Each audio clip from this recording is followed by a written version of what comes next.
বাইরে প্রচণ্ড বৃষ্টির মধ্যে সবার স্বাদ হলো ঝাল ঝাল চিকেন খাবে, তাই বানিয়ে ফেললাম বিহারি চিকেন। আমি এখানে 1/2 কিলো মুরগির মাংস ধুয়ে বেছে নিয়েছি, তার মধ্যে দিয়ে দিলাম লেবুর রস, নুন, হলুদ, লঙ্কার গুঁড়ো, গোলমরিচ, তেল দিয়ে মাখিয়ে 1/2 ঘন্টা রেখে দিয়েছিলাম। এবারে আমি কড়ায় সর্ষের তেল দিয়ে তেলটা গরম হয়ে যেতে তার মধ্যে সমস্ত মাংসগুলো অল্প অল্প করে ভেজে নেব। খুব বেশি ভাজা হবে না, ডিপ ফ্রাই হবে না। তার মধ্যে তেলটা ছিল, তেলের মধ্যে আমি ফোড়নে দিলাম গোটা গরম মশলা, শুকনো লঙ্কা, তেজপাতা, গোটা গোলমরিচ আর পেঁয়াজ, আর একটু নুন দিয়ে একটু ভেজে নেব।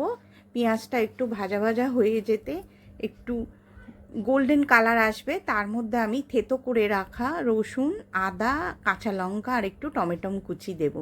দিয়ে আবারও মশলাটা একটু ভাজা ভাজা করে নেব। নিয়ে তার মধ্যে গুলে রেখেছিলাম লঙ্কা আর হলুদের পেস্ট দিয়ে দিলাম। দিয়ে আর বিহারি চিকেনে মেন হচ্ছে একটা গোটা রসুন।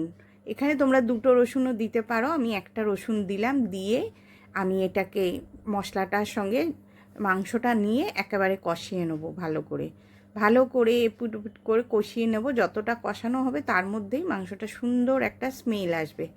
তারপরে আমি এর মধ্যে একটু অল্প করে গরম জল দিয়ে একটু নুন দিয়ে ফুটিয়ে নেব ভালো করে।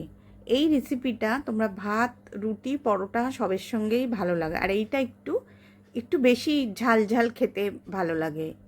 আর হয়ে এসে এর মধ্যে দিয়ে দিলাম কসুরি মেথি, একটু মাখা মাখাই হবে।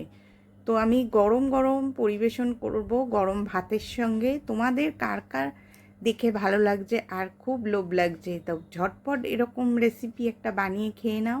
আর যদি বানিয়ে ভালো লাগে তাহলে একটা কমেন্ট করে দিও তোমাদের কেমন লাগলো রেসিপিটা। আবারও নেক্সট ভালো রেসিপির সঙ্গে হাজির হবো। আজকের মতো টাটা, বাই বাই।